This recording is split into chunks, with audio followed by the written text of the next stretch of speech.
करणे भज गोविन्दं भज गोविन्दं गोविन्दं भज मोक्षमते मूढजहीहितनागमतृष्णां गुरु सद्बुद्धिं विषयवितृष्णां यल्लभसे निजकर्मोपातं वित्तं तेन विनोदय चित्तं भज गोविन्दं भज गोविन्दं गोविन्दं भज मूढमते नारीतनपरनाभीदेशं दृष्ट्वा माघामोघावेशं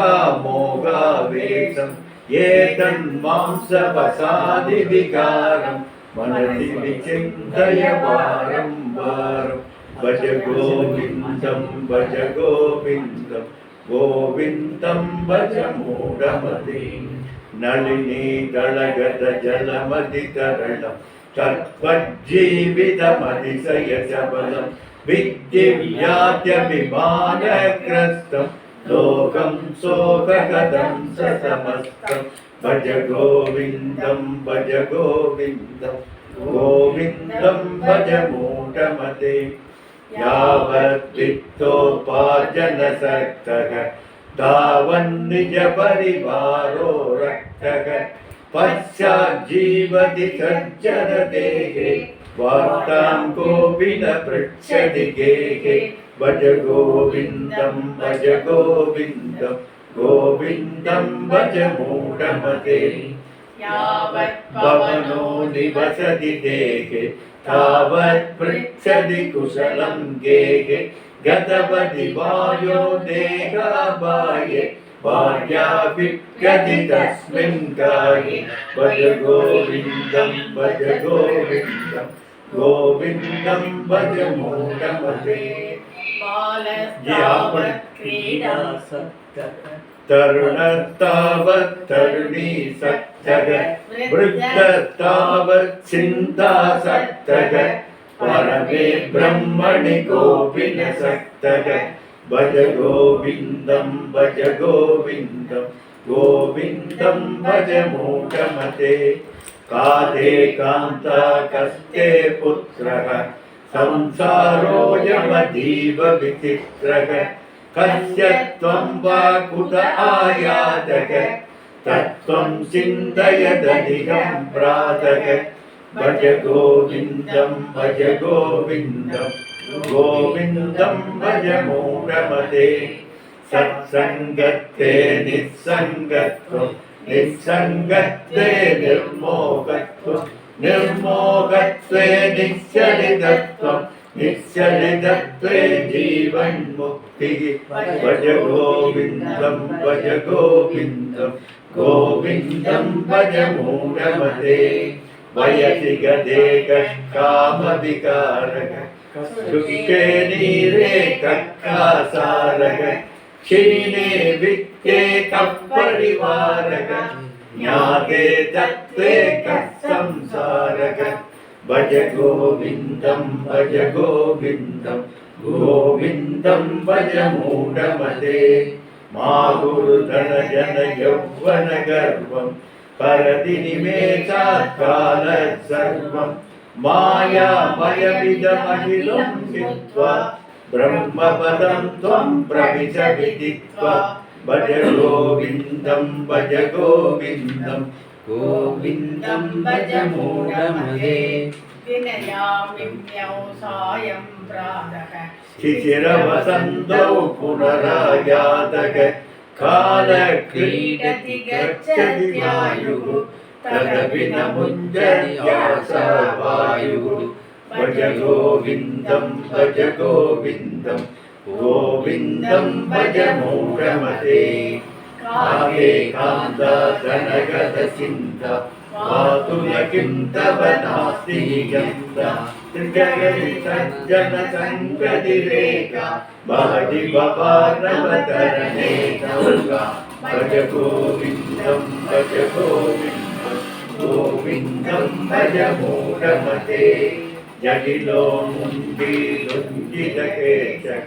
काषायां वरबहुकृतवेषः पश्यन्नपि च न पश्यति मूढः निमित्तं बहुकृतवेषः भज गोविन्दं भज गोविन्दं गोविन्दं भज எல்லாரும் மைக் ஆன் பண்ணிருக்கீங்க. அங்க ஜி அவங்களுக்கு தான் இருக்கும். दशनविहीनं जातं तुण्डं वृद्धो यादि गृहीत्वा दण्डं तदपि न मुञ्जत्याशापिण्डं போடாம இருக்காங்க. भज गोविन्दं भज யாரும் மைக் ஆன் பண்ணிருக்கீங்க. गोविन्दं भज मूढमते மைக் மியூட்ல போடுங்க ப்ளீஸ். पृष्ठे भानुः रात्रौ चुपुकसमर्पितजानुः करतलभिक्षस्तरुतलवासः तदपि न मुञ्जत्याशापाशः भज गोविन्दं भज गोविन्दं गोविन्दं भज मूढमते कुरुते गङ्गासागरगमनं व्रतपरिपालनमतवादानं ज्ञानविहीनः सर्वमतेन भजति च मुक्तिं பிரபாவதி போடாம இருக்காங்க. பிரபாவதி மியூட் போடாம இருக்காங்க. ஹரியோம் பிரபாமா மியூட்ல போட்டிருக்குமா? உங்களுக்கு ஆன்ல போட்டாங்க. Thank you thank you. திருப்பி ஆன்ல இருக்கு. திருப்பி ஆன்ல இருக்கு. ஆமா திருப்பி இன்னும் ஆன்ல தான் இருக்குமா? போட்டாங்க. கரெக்ட். Okay thank you.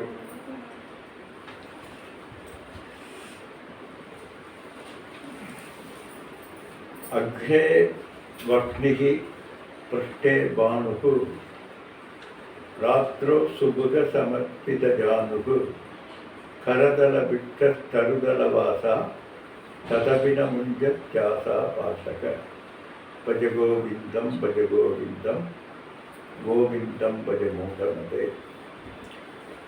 ஒரு பெரிய வைராகி போல எதிரில் பஞ்சாக்னி தபஸ் என்று சொல்லக்கூடிய நிலைப்பாட்டில் எதிரில் நெருப்பும் பின்புறத்தில் சூரியனும் ஜடராக்னி அப்படி எல்லா இடங்களிலிருந்தும் தகித்து கொண்டிருக்கக்கூடிய நெருப்பை சகித்து கொண்டு தவம் இருப்பார்கள். இரவில் முழங்காலில் முட்டி போட்டு இந்த இந்த தாடையை இரு கைகளில் வைத்துக்கொண்டு குளிர் தாங்குவதற்கு போர்த்திக்கிறதுக்கு ஒரு பெட்ஷீட் கூட இல்லாமல் இருப்பார்கள். அதே போல சாப்பிடுவதற்கு கரந்தல பிச்சா கருந்தல வாசா, கரத்தில் ஒரு பிச்சா பாத்திரம் கூட இல்லாமல் கையில் பிச்சை எடுத்து சாப்பிட்டு விட்டு அப்படியே செல்வார்கள். ஆனால் அவர்களுக்கு கூட எல்லாத்துக்கும் சொல்ல முடியாது, அவர்களும் கூட ஆசை என்கின்ற ஈர்ப்பிலும் பாசம் என்கின்ற ஈர்ப்பிலும் இருந்து விடுபட முடியாமல் இருப்பார்கள். நான் நேற்றுக்கு சொன்னது போல யாராவது வர்றாங்களான்னு பார்த்துட்டே இருப்பார். இவர் தபஸ் உட்கார்ந்துட்டு இருப்பாரு, முன்னால் எல்லாம் எழுந்துட்டு இருக்கோம், எல்லாம் இருக்கும். யாராவது வர்றாங்களா அப்படின்னு பார்த்து எதிர்பார்த்துக்கிட்டே இருப்பான். யாராவது வரும்போது டவுட்டு கண்ண முடிக்கிறது அப்படி உட்கார்ந்துட்டு. இப்படி யாருக்காகவோ செய்வது போலவும் மற்றவர்களை அட்ராக்ட் செய்ய, டு ட்ரா த அட்ராக்ஷன், அதற்காக வேண்டியும் இது போன்ற தபஸ் இருப்பது போன்ற வேலைகள் எல்லாம் செஞ்சுட்டு இருப்பாங்க. ஆனால் அதனால் அவர்களுக்கு எந்த பிரயோஜனமும் கிடையாது. ஈவன் சாதாரணமாக இருக்கக்கூடிய ஒரு மனிதனுக்கு இருக்கக்கூடிய பிரயோஜனம் கூட அவங்களுக்கு இருக்காது. காரணம் ஆள் வராட்டி டென்ஷன், உள்ளுக்குள்ளே இவங்க வருவாங்களா அவங்க வருவாங்களா எதிர்பார்ப்பு, அப்புறம் பாசம், அது வேணும் இது வேணும் அப்படிங்கிற கட்டுக்கள். இப்படி இதில் இருந்தெல்லாம் விடுபட முடியாமல் வெறும் இதையெல்லாம் செய்து கொண்டிருப்பதனால மட்டும் அவர்களுக்கு எந்த பிரயோஜனமும் இல்லை. அதுக்கு பேசாமல் இங்கேயே எடுத்துக்கலாம் அப்படிங்கிறார். அதான் நேற்று சொன்ன டப்பாசாமி கதை போல் நமக்கு தேவை ஏதோ அதுக்கு மேலே அது வேண்டும் இது வேண்டும் என்று எண்ணிக்கொண்டிருப்பவர்கள். அது மட்டுமல்ல, அடுத்தது ஒரு பெரிய கான்ட்ரவர்ஷியல் ஸ்லோகத்தை சொல்கிறார். குருதே கங்கா சாகர கமனம் விரத பரிபாலனம் அதவா தானம் ஆத்ம ஞான விஹீனா மூடாக முக்திம் நபஜதி ஜென்மசதேன என்று சொல்ற பாடபேதம் இருக்கிறது. ஞான விஹீனா சர்வமதேவன என்று ஒரு பாடபேதம் இருக்கிறது. ரெண்டு ஒண்ணுதான். குருதே கங்கா சாகர கமனம், கங்கா சாகரத்தில் குளித்து கொண்டு இருந்தாலும் விரத பரிபாலனம் அதவா தானம், திங்கட்கிழமையிலிருந்து அடுத்த திங்கட்கிழமை வரைக்கும் டெய்லி ஒரு விரதம். திங்கட்கிழமை விரதம், செவ்வாய்க்கிழமை முருகனுக்கு, புதன்கிழமை இன்னொருத்தருக்கு குருவுக்கு, வியாழக்கிழமை தட்சிணாமூர்த்திக்கு, வெள்ளிக்கிழமை அம்பாளுக்கு, சனிக்கிழமை நாராயணனுக்கு, இப்படி தினம் தினம் தினம் தினம் ஒவ்வொருத்தருக்கும் விரதங்கள் எடுத்துக்கொண்டாலும் சரி. அதே போல் அதவா தானம், நிறைய தானங்கள் செய்கிறது. அதை என்ன உதவிகள்லாம் செய்கிறாங்களே அந்த மாதிரி நிறைய அன்னதானம் பண்ணுறது, வேறு மற்றவங்களுக்கெல்லாம் உதவுறது, இது போன்ற இதைகளெல்லாம் எப்போ சொல்கிறார்? ஞான விஹீனா சர்வமதேன, ஞானம் இல்லாமல் அவர்களுக்கு மோட்சம் என்பது ஒரு காலம் இல்லை. முக்திம் நபஜதி, பின்னால் பார்த்துட்டு ஜென்ம சதேன, 100 ஜென்மங்கள் இவைகளை எல்லாம் செய்து கொண்டிருந்தாலும் நமக்கு முக்தி என்பது கிடையாது. இதுதான் பெரிய ப்ராப்ளம். இப்போ இந்த கங்கா சாகரத்தில் குளிக்கிறது, விரத பரிபாலனம் அதவா தானம், இதெல்லாம் எங்கே சொல்லப்பட்டிருக்கிறது என்றால் வேதத்தில் சொல்லப்பட்டிருக்கிறது, கர்மகாண்டத்தில் சொல்லப்பட்டிருக்கிறது, ஆகமங்களில் சொல்லப்பட்டிருக்கிறது, இதெல்லாம் சொல்லியிருக்கு. அப்போ அதே வேதம் பின்னால் இதெல்லாம் செஞ்சால் என்ன செஞ்சாலும் சொன்னால் ஏன் சொல்லணும்? அவங்களுக்கு என்ன விளையாட்டா? நம்ம மேலே விளையாட்டா? இதோ அதை செய்யிட்டு இது செய்யிட்டுன்னு வேடிக்கை பார்க்குறாங்களா என்றால் இல்லையப்பா. பின்னால் இதே சங்கரர் சொல்ல போகிறார், என்ன நாம சகசிரம், பகவத்கீதா கிஞ்சித் அதீதா கங்கா ஜல லவ கணிகா பீதா சுகுதபி ஏன முராதி சமர்த்தா பஜகோவிந்தம் என்று சொல்றார். அங்கே என்ன சொல்றார்? கங்கா தீர்த்தத்தில் ஒரு சொட்டாவது குடிக்க வேண்டும் அப்படிங்கிறார். பகவத்கீதையில் ஒரு கொஞ்சமாவது படிக்கணும் அப்படிங்கிறார். அப்புறம் சகசரநாமத்தை படிக்கணும் அப்படின்னு சொல்றார். இதெல்லாம் பண்ணாமல் முடியாதுன்னு அங்கே சொல்கிறார். இங்கே இதெல்லாம் வேஸ்ட்டு, 100 ஜென்மங்கள் செஞ்சுட்டு இருந்தாலும் வேஸ்ட்டுங்கிறார். நரம்பில்லாத நாக்கு எப்படி வேணாலும் பேசலாம், அங்கே ஒரு மாதிரி இங்கே ஒரு மாதிரி இப்படி பேசிட்டு இருக்காரு. என்னப்பா என்ன அப்படின்னா, இது எல்லாமே அன்னைக்கு நான் சொன்ன கதை போல எப்படி ஆறாத் உபகரணமாக விவேகானந்தர் அந்த கதை சொன்னார்கள்னா, அது அவர் விடுபடுறதுக்கு இது அறிவு மிக மிக அவசியம். ஆனால் அந்த அறிவு பயன்படுவதற்கு, அறிவை இம்ப்ளிமெண்ட் பண்ணி வெளியில் வர்றதுக்கு அவருக்கு அந்த நூல் தேவைப்பட்டது, ஊசி தேவைப்பட்டது, எல்லாம் தேன் தேவைப்பட்டது, தேனி தேவைப்பட்டது. இப்போ இதெல்லாம் கூட்டு சேர்ந்து தான் அவர் பெற்ற ஞானத்தினாலே அவர் விடுபட முடிஞ்சுது. அதுபோல் இங்கே இதெல்லாம் ஆறாத் உபகரணம். அந்தக்கரண சுத்திக்காக அதிகாரித்துவம் நிச்சயமாக வேண்டும். அதிகாரத்துவம் இல்லாத வரைக்கும் நமக்கு ஞானம் என்பது நிச்சயமாக ஏற்படாது. அதற்காகத்தான் அதுதான் ஆறாத் உபகரணம் என்று சொல்லப்படுகிறது. இப்போ வேதத்தில் நித்திய கர்மம், நைமித்திக கர்மம், பிராயச்சித்த கர்மம் என்றெல்லாம் சொல்லப்பட்டிருக்கு. அதே வேதத்தில் தான் சொல்லியிருக்கு. ஆனால் அதே வேதம் சொல்லுது நகர்மனான பிரஜையா தனேன தியாகே நைகே அமிர்தத்துவமான சுகு என்று. அப்போ இதுக்கெல்லாம் என்ன அர்த்தம்னா, இதற்கெல்லாம் நமக்கு பலன் உண்டு. ஆனால் அந்த பலன் நிச்சயமாக மோட்சம் அல்ல. அப்போ அந்த பலன் ஒன்று நீ நினைக்கக்கூடிய சங்கல்பித்து செய்யக்கூடிய கர்மங்களிலிருந்து உனக்கு கிடைக்கும். அந்த கர்ம எந்த சங்கல்பம் பண்ணி செய்கிறாயோ அந்த பலன் நிச்சயமாக கிடைக்கும். அதே இது நமக்கு மோட்சம் வேண்டும் அப்படின்னா, இதே காரியத்தை நீ அந்தக்கரண சுத்திக்காக செய்கிற போது நமக்கு நிச்சயமாக அந்தக்கரண சுத்தி என்பது ஏற்படும். அதனால ஞான யோக்கியதா ஞான யோக்கியதை பெறுவதற்காக இவைகள் எல்லாம் செய்ய வேண்டும். யோக்கியதை பெற்ற அந்த அந்தக்கரணத்திலே ஞானம் தெளிவாக இடம்பெறும் என்று சொல்றார். அப்படித்தான் இதை எடுத்துக்கொள்ள வேண்டும். பொதுவாக யார் யார் ஹரியோம் பூங்கொடி பேசுறாங்க. Hariom please mute. ஓம் ஓம் ஓம். ஸோ கங்கையில் 100 வருடங்கள் குளித்து கொண்டிருந்தாலும், விரத பரிபாலனங்கள் எல்லாம் 100 வருடங்கள் செய்து கொண்டிருந்தாலும் ஞானம் இல்லாமல் மோட்சம் என்பது கிடையாது. அப்போது இதனால் நகர்மனான பிரஜையா தனேன தியாகே நைகே அமிர்தத்துவமான சுகு என்று சொல்லப்பட்டிருக்கிறது அதே வேதம். அப்போது கர்மத்தினால் நிச்சயமாக மோட்சம் என்பது கிடையாதுன்னா, கர்மத்தினால் அப்போ வேற என்னதான் கிடைக்கும்? கர்மத்தினால் அடையக்கூடிய பலன்கள் அப்படின்னு எடுத்துட்டோம்னா 4 விதமான பலன்களை தவிர வேற எதுவும் எந்த கர்மமாக இருந்தாலும் சரி, அந்த கர்மத்தில் இந்த 4 விதமான பலன்களை தவிர வேறொன்றும் பண்ண முடியும், வேறொன்றும் கிடைக்காது. என்னன்னா ஆப்யம், சம்ஸ்காரியம், விகாரியம், உற்பத்தியம். ஆப்யம் என்றால் ஒரு இடத்துல இருக்கும், இன்னொரு இடத்துல இருக்காது. அப்போ இல்லாத இடத்திலிருந்து இருக்கிற இடத்துக்கு போய் அடைதல், இது கர்மம், செல்லுதல் அப்படிங்கிற கர்மத்தின் மூலமாக இதை அடைய முடியும். அடுத்தது சம்ஸ்காரம். சம்ஸ்காரம்னா சுத்தப்படுத்துதல்.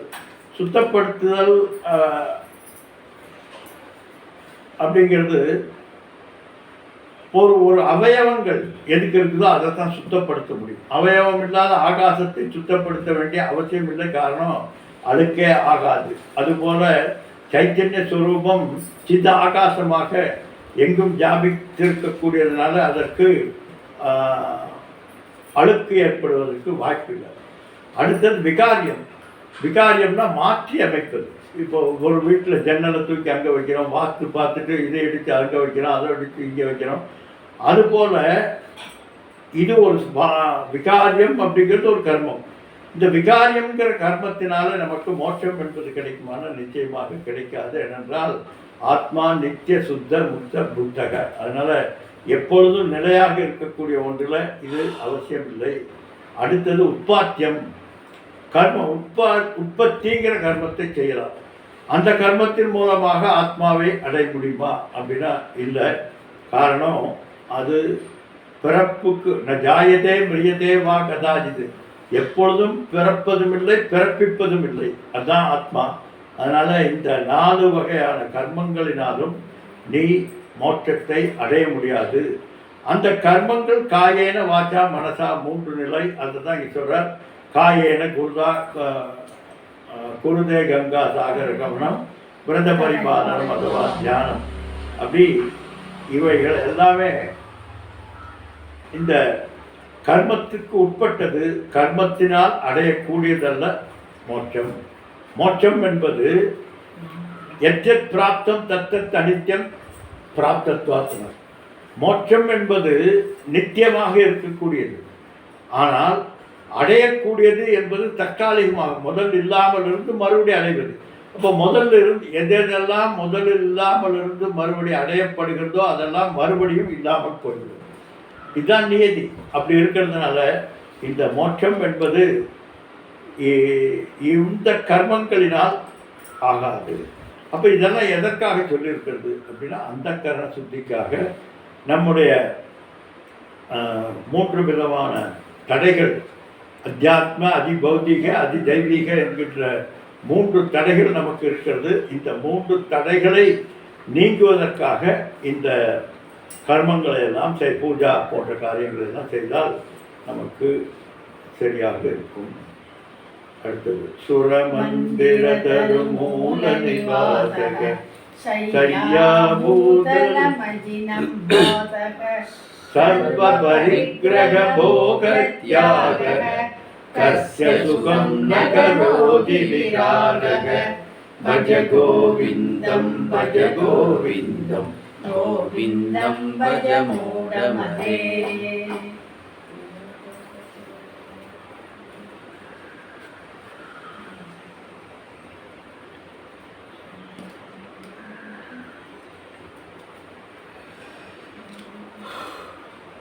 மந்திர தருமூல நிவாசக.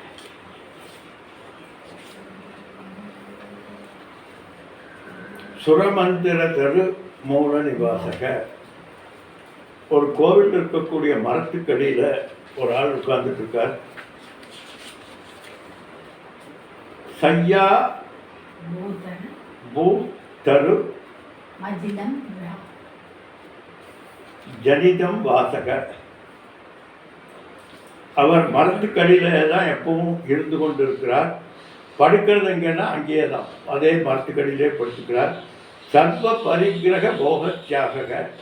சர்வ பரிகிரக இக அமுத்திர பல போக ராகத்துவம் என்று சொல்லக்கூடிய இங்கிருக்கக்கூடிய சுகங்களையும், அல்லது இதற்கு பின்னால் இந்த சரீரம் போய் சொர்க்காதி லோகங்களை அடைந்து அங்கிருக்கக்கூடிய சுகங்களை பெற வேண்டும் என்கின்ற எண்ணங்கள் எல்லாம் யாருக்கு இல்லையோ, சர்வ பரிகிரக போகத்தியாக டோட்டலி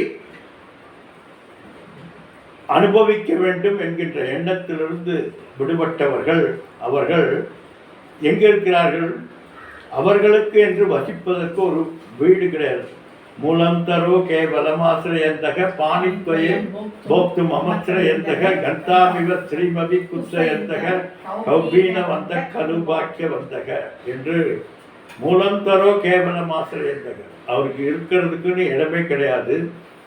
அபோர்ட் என்பது ஆகாசம்தான். ஆகாசத்தை கூரையாக வைத்திருக்கிறார். கீழே தரையை வீடாக வைத்துக் கொண்டிருக்கிறார். கௌபீனத்தை மட்டும் கட்டி கொண்டிருக்கிறார். ஆனால் இவருக்கு சந்தோஷம் என்பது மட்டும் எப்பொழுதும் இல்லாமல் இல்லை. எப்பொழுதும் நித்திய நிரஞ்சன சந்தோஷமாக இருந்து கொண்டிருக்கிறார். இப்போ இவருக்கு சந்தோஷம் எங்கிருந்து வந்தது, எப்படி வந்ததுன்னா, வேதாந்த வாக்கியேசு சதாரம் வந்தக விஜான மாத்திரேன சதுஷ்டி வந்தக. வேதாந்த வாக்கியேசு எப்போதும் வேதாந்த வாக்கியத்திலேயே திளைத்து கொண்டிருப்பவர்கள். அதுதான் சொல்றாரு, சர்வ பரிகிரக போக தியாக. எதையும் அடைய வேண்டும் என்கின்ற எண்ணம் கிருதகிருத்தியன். இனி நாம் செய்ய வேண்டியது எதுவும் இல்லை என்கின்ற திருப்தி ஒருத்தருக்கு எப்பொழுது ஏற்பட்டிருக்கிறதோ அவருக்கு உடைமைகளினாலோ அல்லது அவர் இருக்கின்ற நிலைப்பாட்டுகளினாலோ அவருக்கு திருப்தி என்பது இல்லை. உள்ளுக்குள்ளதான் திருப்தி என்பது இருக்கிறது. அந்த திருப்தி எதை சார்ந்தும் இல்லை. அவரை சார்ந்து ஆத்மன்யே ஆத்மனா சந்துஷ்டக ஸ்தித பிரஜத்த தோற்றதே. தன்னில் தான் நிலைத்து எப்பொழுதும் சந்தோஷமாக இருந்து கொண்டிருக்கிறார். அதனால் இவருக்கு கஷ்ட சுகம் ந கரோதி. யார் ஒருவர் இப்படி இருந்தாலும் அவருக்கு சுகத்தை தவிர வேறு எதுவும் இருக்காது அப்படிங்கிறார். அவர் இப்படி இருப்பார், அப்படி இருப்பார், இந்த அதெல்லாம் தேவையில்லை. யார் ஒருவர் சர்வ பரிகிரக போகத்தியாக அடைய வேண்டும் என்பதை விட்டுவிட்டவர்கள் யாராக இருந்தாலும் அவர்களுக்கு எப்பொழுதும் சுகம் சுகம் சுகத்தை தவிர வேறு எதுவும் இல்லை. காரணம், மற்ற எல்லா சுகங்களும் பந்தகத்துவம் தோஷம் உடையதாக இருக்கிறது. இப்போ எந்தெந்த சுகங்களை நீ அடைகிறாயோ எத்தத் பிராப்தம் தத்தத் அனித்தியம் அனித்தியத்துவம்.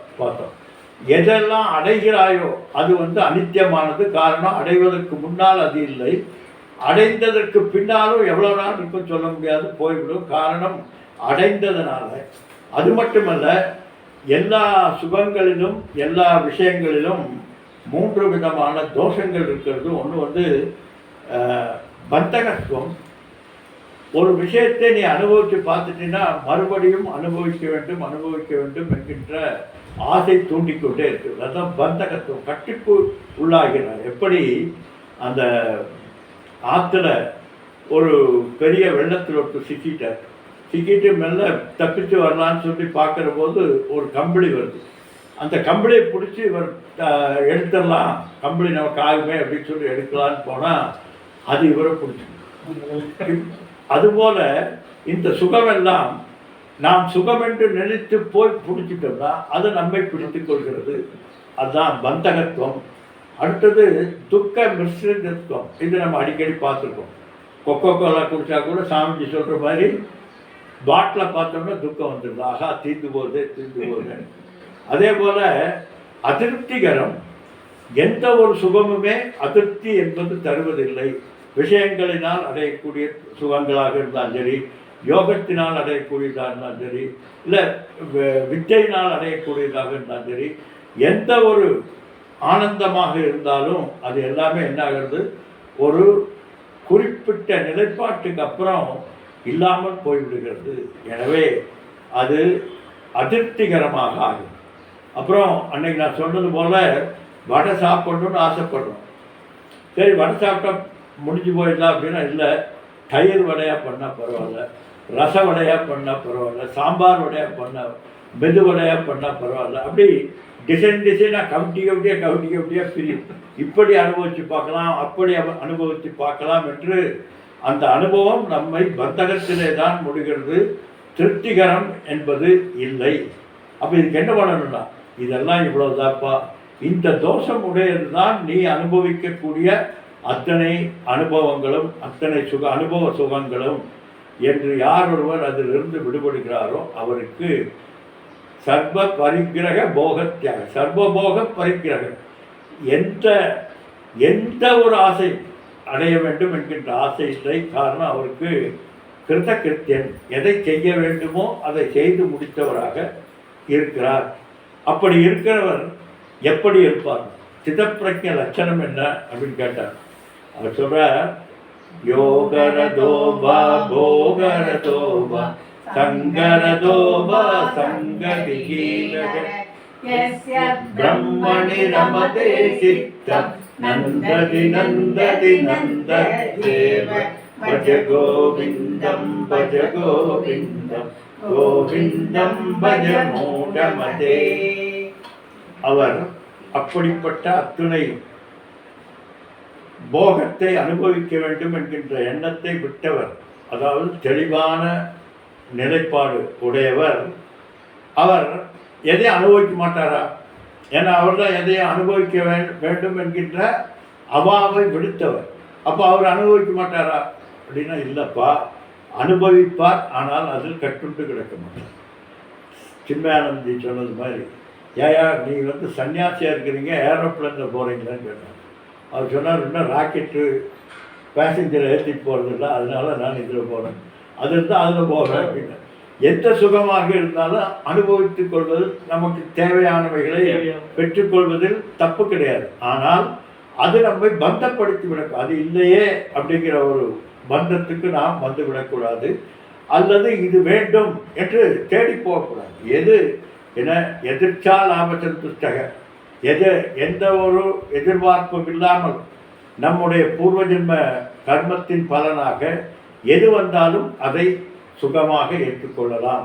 அதனால் தப்பில்லை. அதனால் எதையும் அனுபவிக்க தேவையில்லை என்று வெறுத்து விளக்க வேண்டிய அவசியம் கிடையாது.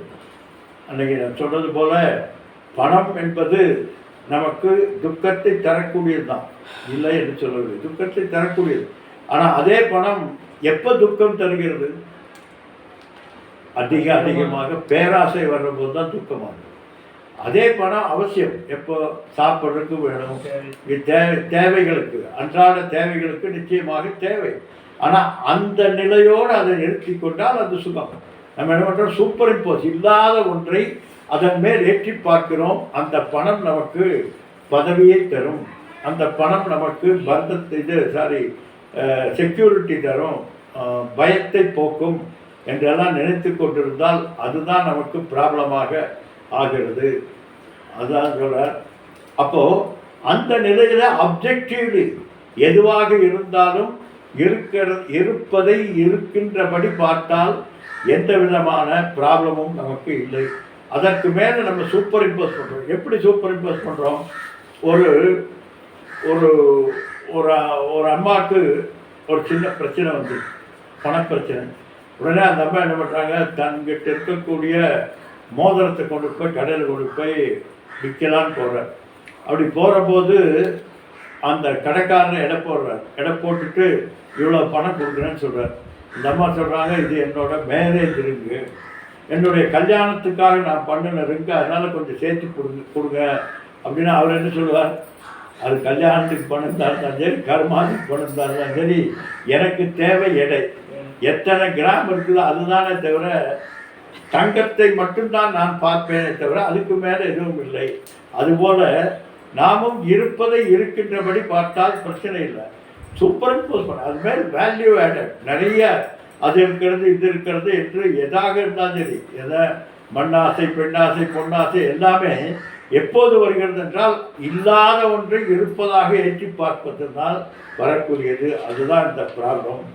அதனால் அவர் அப்படி இல்லாமல் எந்த விதமான சூப்பர் இம்போஸும் பண்ணாமல் இருப்பதை இருக்கின்றபடி அப்ஜெக்டிவ்லி ஏற்றுக்கொள்ளக்கூடிய தன்மை என்பது ஏற்பட்டதனாலே அவருக்கு எதை வேண்டுமென்றாலும் அனுபவிக்கலாம். அதனால் அவருக்கு ப்ராப்ளம் என்பது இல்லை. இதில் கைவல்ய நவநீதத்தில் சொல்கிற மாதிரி பூதளம் துறக்கலாம், புவியை ஆளலாம், வியாபாரம் பண்ணலாம், எது வேணால் செய்யலாம்ப்பா. ஆனால் எப்படி ஜனக மகாராஜா அவ்வளோ பெரிய சாம்ராஜ்யத்தை ஆண்டு கொண்டு அவர் அதெல்லாம் சொல்லுவாங்க. அதில் ஒரு கதை இருக்குது. ஜனகருக்கு பாடம் நடத்திட்டு இருக்காங்க, பிரம்மச்சாரி கூட சேர்ந்து பாடம் நடத்திட்டு இருக்காங்க. எப்போவுமே இவர் என்ன பண்ணுவாரா, இந்த சாமி இந்த குருநாதர் அவர் வர்ற வரைக்கும் பாடம் எடுக்க மாட்டார். அவர் வந்ததுக்கு பிறகு தான் பாடம் எடுப்பாங்க. ஒரு நாள் அவர் வர்றதுக்கு லேட் ஆகிடுது. உடனே இந்த பிரம்மச்சாரியெல்லாம் பேச ஆரம்பித்தாங்க. எல்லாம் பணக்காரன்னா அப்படித்தாப்பா இருப்பாங்க, என்னதான் சாமியாராக இருந்தாலும் இப்படித்தான் பணக்காரருக்கு தான் இது பண்ணுவாங்க. நம்ம எல்லாத்தையும் விட்டுட்டு இங்கே வந்துருக்கேன்னா எல்லாத்தையும் அதுக்கு ஒரு அழுத்தம் அத்தனை விட்டு போட்டு வந்து இங்கே இருக்கிறோம். இவர் நமக்கு பாடம் எடுக்காமல் அவங்க வந்தால் மட்டும் கோயம்புத்தூர்லேருந்து அவங்க வந்தால் மட்டும் பாடம் எடுக்கிறாங்க, இங்கேருந்து எடுக்கிறது இல்லை அப்படின்னு நினைக்க சொல்லுது தோணுது. அப்போது ஒரு நாள் இது வந்து சலசலப்பாயிடும். வந்து சாமிக்கு காதுக்கு வந்துடும். சரி அவர் பேசாமல் விட்டார். இன்னொரு 2-3 நாள் கழிச்சு என்ன அரண்மனையில் தீ பிடிச்சி இவர் பாடம் எடுத்துகிட்டு இருக்காரு. எல்லோரும் வந்துட்டாங்க, பாடம் எடுத்துக்கிறார். இப்போ வந்து ஒரு துண்டு சீட்டை கொண்டு வந்து ஒரு காவலாளி சாமிகிட்ட கொடுக்குறாரு. அதை வாங்கி படிச்சுட்டு அவர் வந்து ஜனகர்கிட்ட கொடுத்துறாரு. ஜனகர் வாங்கி பார்த்துட்டு பேசாமல் வச்சுட்டு பார்த்து கேட்டுருக்காரு. இந்த பக்கத்தில் இருந்த வயன் சும்மா இருக்காமல் அதை எடுத்து பார்க்கலாம். பார்த்த உடனே அதில் என்ன எழுதிருக்குது, அரண்மனையில் அந்த பக்கத்தில் இருக்கிற இடத்துல தீ பிடிச்சிட்டு இருக்குது. உடனே இவன் அடுத்தவங்களுக்கு கொடுத்தா இப்படி எல்லாத்துக்கும் கொடுத்து எல்லாரும் ஓடிட்டாங்க. இவர் மட்டும் ஜனகர் மட்டும் அங்கேயே இருக்கார். இவர் பாடமெல்லாம் எடுத்து முடித்தார். பசங்க போய் எல்லாம் பார்த்துட்டு திரும்பி வந்துட்டாங்க. வந்தோடனே பார்த்தா பாடம் நடத்திட்டு இருக்காரு. பார்த்தீங்க உடனே கோபம் வந்துடுது. அவர் வரலன்னா மட்டும் பாடம் எடுக்க மாட்டேங்கிறீங்க. இப்போ நாங்கள்லாம் போயிட்டுமே இத்தனை பேரும் போய் நீங்கள் பாடம் தெரிஞ்சுட்டு இருந்தீங்களே, இது என்ன, இது பார்ஷியாலிட்டி, பணக்காரன்னா ஒரு இதா அப்படின்னு சொல்லி சண்டைக்கு வந்துடுறான். அப்போது சாமிஜி கேட்டாராம், எதுக்கப்பா போனீங்க? அரண்மனையில் தீ பிடிச்சிட்டு அதுக்காக போனோம். இப்போ இவர்கிட்ட கேட்டாரான், ஏப்பா நீ அந்த சீட்டை படித்தியா? ஆமாங்க. என்ன இருந்தது? அரண்மனையில் தீ பிடிச்சிச்சு. அரண்மனையே தீ பிடிச்சது நீ கேப்பா உட்காந்துட்ட அப்படின்னா, நான் போய் என்ன ஒன்று ஆக போகிறது இல்லை, எப்படி இருந்தாலும் பார்க்கத்தான் போகிறேன், அங்கே இருக்கிறவங்க தான் அணைக்க போகிறாங்க. இந்த பாடம் போயிடுச்சுன்னா எனக்கு பாடம் கிடைக்காது, அது எப்படி இருந்தாலும் நடந்துடும், அதனால் நான் இங்கே இருந்தேன்னு சொல்கிறேன். அந்த பசங்கள்லாம் வெக்கி தலைவர் அங்கே என்னப்பா உங்களுக்கு இருந்துன்னு கேட்டாங்க. நாங்கள்லாம் அந்த செவத்தில் தான் எங்களுடைய கௌபீனத்தை எல்லாம் காய வச்சுருந்தோம் அப்படின்னா. அவ்வளோ பெரிய அரண்மனை தீ பிடிச்சது அவர் கவலைப்படலை, இந்த கௌபீனம் போகிறத பற்றி கவலைப்பட்டியா? அதனால் யோகரதோவா போகரதோவா சங்கரதோவா சங்கவிகினக எஸ்ய பிரம்மணி ரமதே சித்தம். எப்பொழுதும் அந்த பேரானந்தம் அளிக்கக்கூடியதாகி அந்த பரபிரம்மத்தினுடைய நிலையிலேயே அதஸ்மின் தத்புத்தி தஸ்மின் அதற்புத்தி என்பது இல்லாமல் அத்தனையும் பார்க்கும் இடம் எங்கும் ஒரு நீக்கமர நிறைந்திருக்கின்ற பரமானந்த ஸ்வரூபமாக அத்தனையும் பார்த்து கொண்டிருப்பார்கள். அவர்களுக்கு எத்தனையும் பேதமுறாது எவ்வுயிரும் தம்முயிர் போல் எண்ணி உள்ளே ஒத்துரிமை உடையவராய் உவக்கின்றார் யாவர் உழந்தான் அவர் உழந்தான் சித்துருவாய் எம்பெருமான் நடம்புரியும் இடமென நான் அறிந்தேன் அப்படிங்கிறார். எங்கே பேதம் இருக்கிறதோ அங்கே ப்ராப்ளம் வந்துடுது, எங்கே துவைதம் என்பது இருக்கிறதோ அங்கே ப்ராப்ளம் வந்துடுது. உடனே சொல்கிறாங்க, இந்த அத்வைதிகளுக்கெல்லாம் இதே தான் வேதம். எப்போ பார்த்தாலும் அத்வைதம்னு சொல்லுவாங்க. துவைதார்த்தி துக்கம் பவதி என்று சொல்கிறாங்க. யாருக்கெல்லாம் இருமை என்பது இருக்கிறதோ அவங்களுக்கெல்லாம் துக்கம் வந்துடும் என்று சொல்கிறாங்க. அப்போது இது எப்படிங்க நியாயம்? இவங்களோட ஃபிலாசபியை நிலைநிறுத்துவதற்காக இவங்க இதெல்லாம் சொல்லிட்டு இருக்காங்க. உண்மையில் அனுபவத்தில் பாருங்கள், எப்பொழுது அத்வைத சித்தி என்பது இருக்கிறதோ அப்பொழுதெல்லாம் ஆனந்தம். எப்பொழுது அத்வைதத்திலிருந்து வெளிவருகிறோமோ அப்போல்லாம் ப்ராப்ளம். உதாரணமாக இங்கேருந்து ஒரு தரிசனத்துக்காக திருப்பதி போகிறோம். திருப்பதி போகும்போது கோவிந்தா கோவிந்தான்ட்டு எப்பயும் நினச்சிட்டு இடித்து பிடிச்சி அடித்து பிடிச்சி எல்லாம் பண்ணிட்டு போகிறோம். அங்கே போய் அவர் சூடன் எடுத்துட்டு காமிச்ச உடனே என்ன பண்ணுறோம்? கண்ணை முடிக்குது. ஏப்பா அதுக்கு தானே இவ்வளோ கஷ்டப்பட்டு வந்தேன். இவ்வளோ கஷ்டப்பட்டு இத்தனை கூட்டத்தில் 5 மணி நேரம் 6 மணி நேரம் நெருக்கி தள்ளிட்டு போய் அங்கே சாமி பார்க்காம கண்ணை மூடிட்டுனா என்ன அர்த்தம்?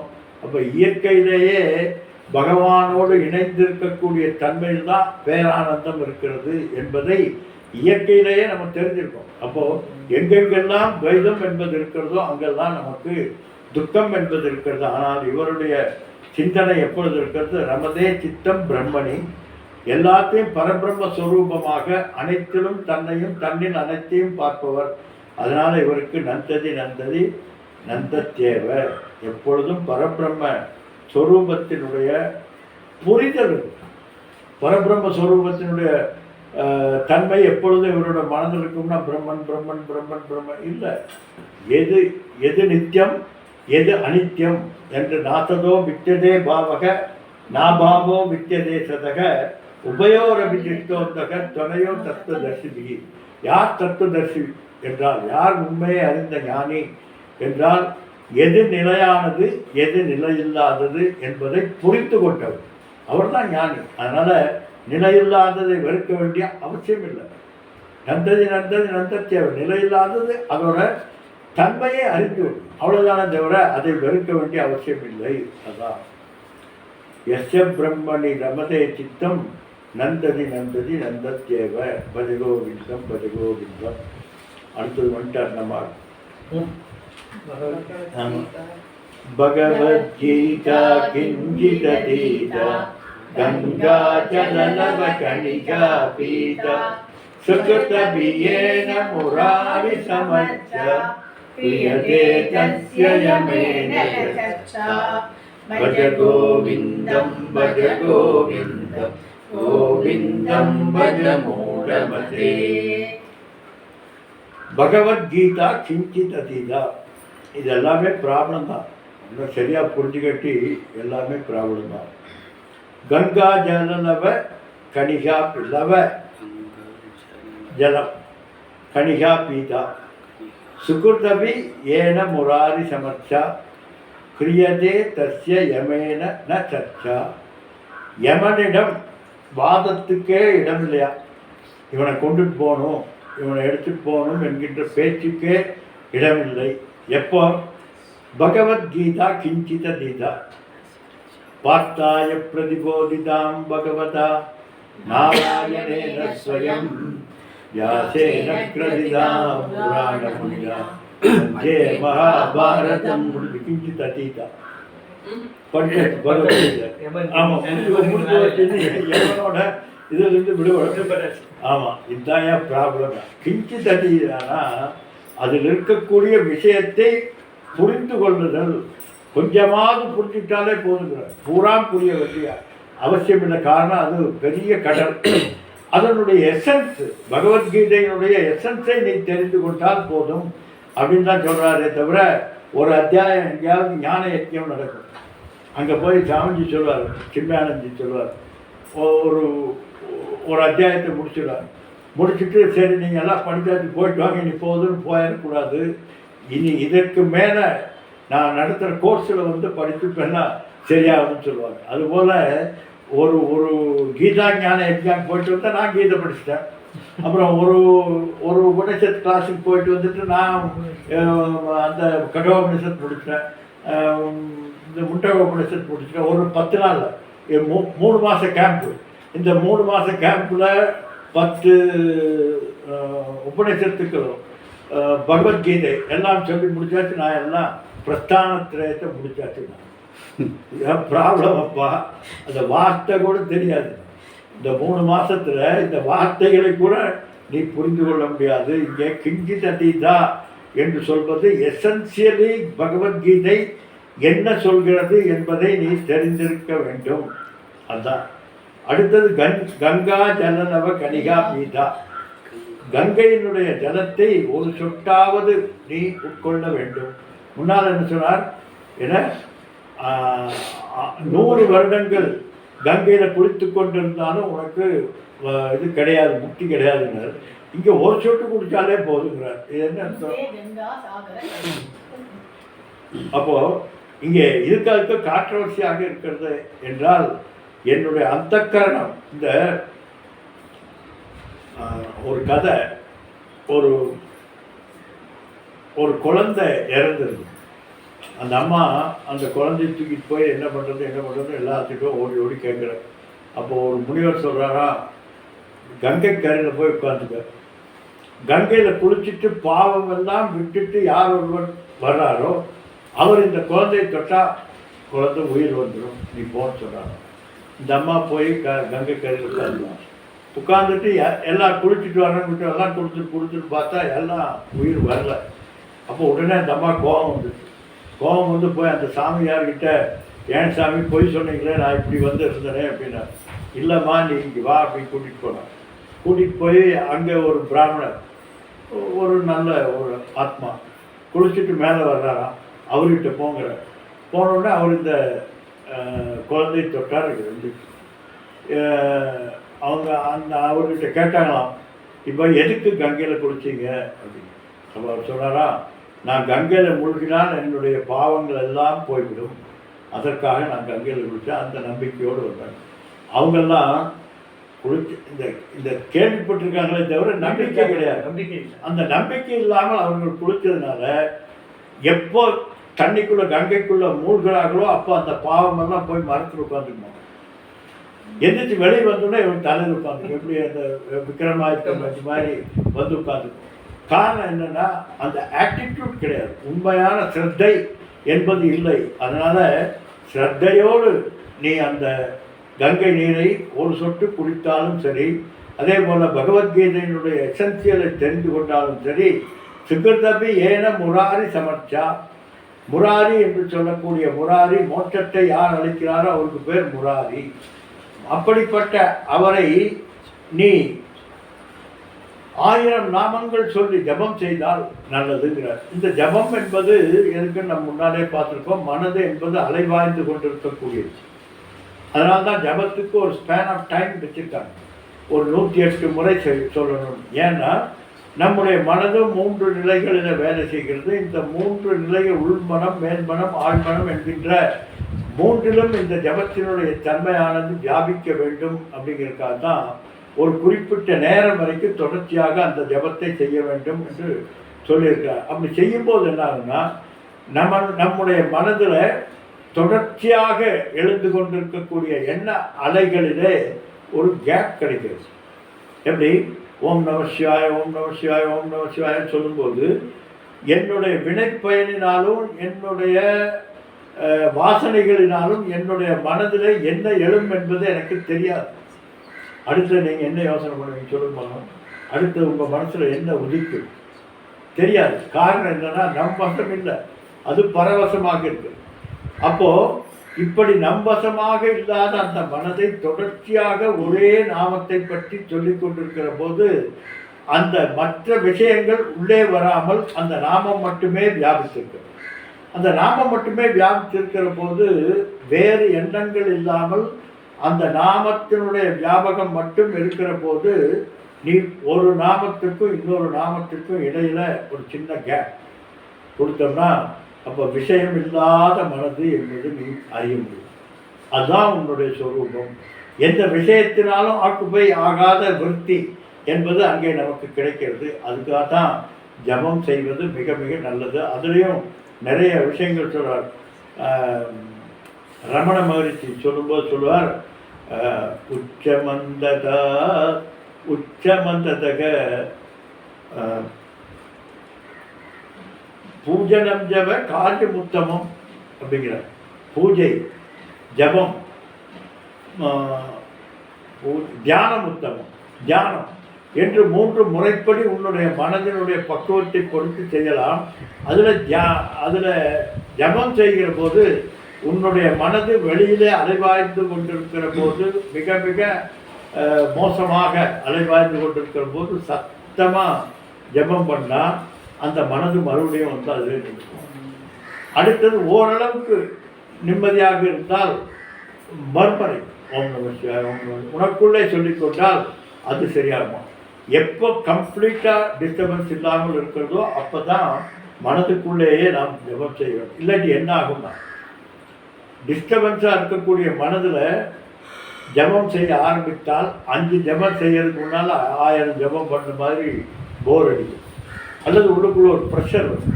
இப்போ இதெல்லாம் சரிப்படுத்துவதற்காக நம்முடைய அந்த சனாதன தர்மத்திலே வழியாக வந்த பெரியவர்கள் எல்லாம் சில முறைகள் எல்லாம் வச்சுருக்காங்க. அந்த விதிப்படி நாம் இதையெல்லாம் செய்தால் நிச்சயமாக அல்டிமேட்லி இந்த ஒரு தடவை பகவத்கீதை சொன்னதுனாலேயோ ஒரு சொட்டு கங்கை நீரை குடித்ததுனாலேயோ ஒரு தடவை 1000 நாமங்களை உச்சரித்து பூஜை பண்ணதுனாலேயோ உனக்கு மோட்சம் கிடையாது. அது என்னன்னா பவிஷ்ய விருத்தியா. எப்படி வீட்டில் சமைப்பதற்காக அம்மா அடுப்பை அலம்பிட்டு இருக்காங்க, ஒருத்தர் வர்றார், வந்து என்ன பண்ணிட்டு இருக்கீங்கன்னு கேட்டால் என்னங்கிறாங்க, சமைச்சிட்டு இருக்காங்க. உடனே அந்த அம்மா போய் சொல்கிறாங்க. என்ன போய் சொல்கிற? இப்போ தான் அடுப்பைத்தானே தொடச்சிட்டு இருக்கிற, நீ சமைக்கிறேன்னு சொல்கிற, சமைத்தல் இல்லையே, இது அடுப்பை க்ளீன் பண்ணிட்டு தான் இருக்கேன், அடுப்பை க்ளீன் பண்ணிட்டு இருக்கேன்னு சொல்லலை, சமைத்தேன் என்று சமைத்து கொண்டிருக்கேன்னு சொல்கிற. எப்படி அப்படின்னு கேட்டால் இந்த அடுப்பை துடைக்கிறது அல்டிமேட்லி எங்கே போய் முடிகிறது? சமையலில் போய் முடிகிறது. அதனால் இது ஆரம்பித்து அதில் போய் முடிக்கிறது. அதுபோல் இந்த பகவத்கீதை பாராயணம் அல்லது பகவத்கீதையினுடைய எசன்ஸை தெரிந்து கொள்வது, கங்கையில் குளிப்பது, 1000 நாமங்களை ஜபம் செய்வது, இதெல்லாம் அல்டிமேட்லி பவிஷ்ய விருத்தியா அந்தக்கரண சுத்தி என்பது ஏற்பட்டு உனக்கு விசாரம் என்கின்ற தகுதி, விசாரிக்கக்கூடிய தகுதி என்பது அதிகாரித்துவம் என்பது வருகிறது. அந்த அதிகாரித்துவத்தோடு பாடம் கேட்கிற போது சிரவண மனன நிதித்தியாசனங்களினாலே நீ முழுமை பெற்று அல்டிமேட்லி மோட்சம் என்பதை அடைவதற்கு இது வழியாக இருக்கும். அப்படி மோட்சம் அடைபவர்களுக்கு யமனை பற்றிய யமன் இறப்பை பற்றிய சர்ச்சை யமனிடம் இருக்கவே இருக்காது. உன்னை பற்றி நினைக்கவே மாட்டார் என்று சொல்றார். புனரபி ஜனனம் புனரபி மரணம் புனரபி ஜனனி ஜடரே சயனம் இக சம்சாரே பகுதுஸ்தாரே கிருபயா பாரே பாகி முராரே பஜ கோவிந்தம்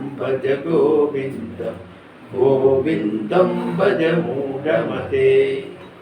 புனரபி ஜனனம் புனரபி மரணம் புனரபி ஜனனி ஜடரே சயனம் இக சம்சாரே பகுதுஸ்தாரே. இந்த சம்சாரம் என்பது மிக மிக மிக துக்ககரமானது. பகுதுஸ்தார் பெரிய துக்கத்தை தரக்கூடியதுனா உண்மையா இந்த சம்சாரம் என்பது துக்கத்தை தரக்கூடியதான. இந்த பிறவி என்பது நிச்சயமாக துக்கத்தை தரக்கூடியதுதான். காரணம், சங்கரர் ஒரு சிவ அபராத க்ஷமாபண ஸ்தோத்திரம் அப்படிங்கிற ஒரு ஸ்தோத்திரத்தை சொல்றார்.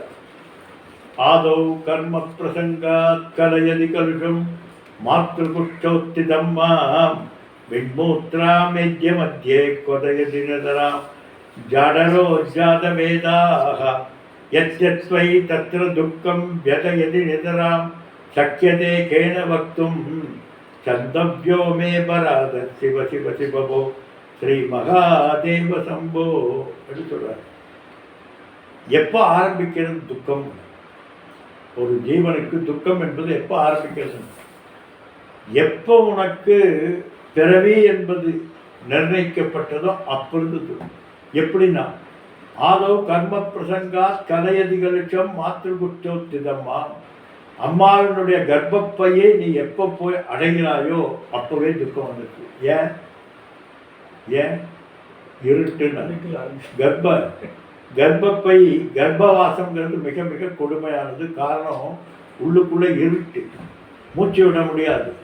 அப்புறம் சுத்திலும் மூத்திரம் மலம், விண்மூத்திரா மேத்தியமத்தியை கொதையது. ஒரு பக்கம் மூத்திரம், ஒரு பக்கம் மலம், அதுக்குள்ளே தவித்து கொண்டு இருக்கிறார். அது மட்டுமல்ல, அந்த அம்மா ஆசைப்பட்டு எதையாவது சாப்பிட்டாங்கன்னா சேர்றதில்லை. ஏன்னா மாந்தியமாக சொல்கிறாங்க, மாந்தம் மாந்தம் பிடிச்சி உள்ளுக்குள்ளே வாந்தி வருது, உள்ளுக்குள்ளே சூடாகிடுது, குளிர் அடிக்குது, என்னென்னமோ பண்ணி உள்ளுக்குள்ளே இருக்கக்கூடிய அவங்க செய்கிற தப்புக்கு இந்த குழந்தை அனுபவிக்கும். அப்படி மிக மிக கொடுமையான சூழ்நிலை என்பது கர்ப்பவாசம். அப்படி அதிலிருந்து வெளியில் வந்துட்டாலும், வெளியில் வந்தோடனே பார்த்தா எல்லாம் பெரிய பெரிய ஆட்கள் அங்கே போகிறான், இங்கே வர்றான். இது யார், இது இவங்களுக்கு நமக்கு என்ன சம்மந்தம்? பூர்வ ஜென்ம வாசனை வேறு விடாது, கொஞ்சம் கொஞ்சமாக தெரியும். அப்படி பூர்வ ஜென்ம வாசனை நமக்கு மறப்பதற்கு ஒரு ஒரு குறிப்பிட்ட காலம் வேண்டுமா, அது வரைக்கும் அந்த வாசனை இருக்கும். அப்போ அங்கே பழகின பழக்கத்துக்கும் இங்கே பழகின பழக்கத்துக்கும் வித்தியாசம். அதெல்லாம் பிறந்தோடனே குழந்தை அழுகுது, என்ன நடக்குமோ ஏது நடக்குமோ அழுகுது. இப்படி அப்படியே அடுத்தது ஒவ்வொரு பருவமாக பகவான் சொல்லிட்டு, பால்யே துக்காதிரேகோ மலலுடித்தபு தன்ய பானே பிபாசா என்றார். பசித்ததுனா சாப்பிட முடியல, தாகம் எடுத்தா தண்ணி குடிக்க முடியல, எல்லாத்துக்கும் இன்னொரு ஆளை நம்பிட்டே இருக்க வேண்டியதாக இருக்குது. ஆனால் சுற்றியில் இருக்கவங்கெல்லாம் அவங்கவுங்க வேலையை அவங்கவுங்க அழகாக செய்து கொண்டு நிம்மதியாக இருக்காங்க.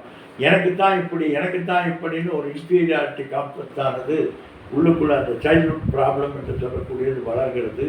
அது இன்று வரைக்கும் முடியல. இந்த நிமிடம் வரைக்கும் எனக்கு அந்த இன்ஃபீரியாரிட்டி என்பது போகவே இல்லை. பணத்தால், பகட்டால், பதவியால் ஏதாவது ஒன்று கம்பேர் பண்ணாமல் இருக்கும். நல்ல சேலை கட்டிட்டு ஒருத்தர் போயிட்டால் போய் இங்கே தவிக்குது. ஆகா, அந்த அம்மாவுக்கு எப்படி இந்த சேலை வந்ததுன்னு எனக்கு தெரியாது, அது எப்படி வந்தால் என்ன, உனக்கு என்னையான. அப்போது அந்த இன்ஃபீரியாரிட்டி காம்ப்ளெக்ஸ் ஆனது தொடர்ச்சியாக நம்மை இழுத்து கொண்டு இருக்கிறது. அப்படி இந்த பிறப்பு என்பது என்றைக்கு கர்ப்பவாசம் என்பது ஆரம்பித்ததோ அதிலிருந்து அப்படியே கடைசியில் போய் அந்த சுடுகாட்டில் போய் சேர வரைக்கும் இந்த துக்கம் துக்கம் துக்கம் துக்கம் துக்கத்தை தவிர வேறு எதுவுமே இல்லை. அதனால இக சம்சாரே பகுதுத்தாரே, அதனால்தான் சம்சார சாகரம், சம்சார கடல், துக்க கடல் என்று சொல்றார். இந்த துக்க கடலில் நீந்தி கொண்டிருக்கக்கூடிய என்னை கிருபையா பாரே பாகி முராரி, உன்னோட பெயரே முராரி. முராரினா மோட்சம் தருபவர், மோட்சம் தரக்கூடிய நீ எனக்கு இந்த சம்சாரத்திலிருந்து விடுதலை செய் அப்படின்னார். நம்ம இப்படி சொல்கிறோம். இன்னொருத்தர் சொல்கிறார், கோடி ஜென்மம் நான் எடுப்பேன் குருவுந்தன் அடல் இருந்தார். இவருக்கு துக்கம் பிறந்தாலே துக்கங்கிறார். அவர் இன்னும் 100 ஜென்மம் வேணாலும் நான் எடுப்பேங்கிறார். என்னையா வித்தியாசம் அப்படின்னா, அறிவு தெளிவான ஞானம் இருந்தால் எதை பற்றியும் கவலை இல்லை. இந்த பிறப்பை பற்றி நமக்கு கவலை வேண்டிய அவசியம் இல்லை. காரணம், பிறப்பு என்பதே ஒரு தோற்ற மாத்திரம். இந்த துக்கம் என்பது தோற்ற மாத்திரம், சுகம் என்பது தோற்ற மாத்திரம். அதனால் இவைகள் எல்லாமே கனவுலே காண்கின்ற ஒரு ஒரு இன்ட்ராக்ஷன் போன்றது தானே தவிர உண்மையில் இவையெல்லாம் இல்லை என்கின்ற புரிதல் யாருக்கு ஏற்படுகிறதோ அவருக்கு பிறப்பை பற்றி புழுவாய் பிறக்கினும் புண்ணியா நின்றடித்தான். புழுவாக கூட நான் பிறந்துக்கிறேன், ஆனால் பகவான் அதுக்கு ஆல்ரெடி இருக்கும். அவர் சொன்னால் படியாய் பிறக்க வேண்டும். எல்லாரும் மிதிச்சுட்டு போகிற படியாக வேணாலும் நான் பிறந்துக்கிறேன் அப்படிங்கிறார். எப்போ பகவான் அது அருளும் ஞானமும் இருந்தால் எவ்வளவு பெற வேண்டும் என்றாலும் பிறக்கலாம். அப்படி இல்லாவிட்டால் இந்த சம்சாரமானது நம்மை சீரழித்து விடும். ஓம் பூர்ணமத பூர்ணமிதம் பூர்ணாத் பூர்ணமுதச்யதே பூர்ணஸ்ய பூர்ணமாதாய பூர்ணமேவாவசிஷ்யதே. ஓம் சாந்தி சாந்தி சாந்தி. ஹரி ஓம் ஸ்ரீ குருப்யோ நமः. ஹரி ஓம். சாரி, திடீர்னு ஏற்பாடு பண்ணி ஆரம்பித்ததுனால எல்லாத்துக்கும் இன்ஃபார்ம் பண்ண முடியல. ஹரி ஓம்.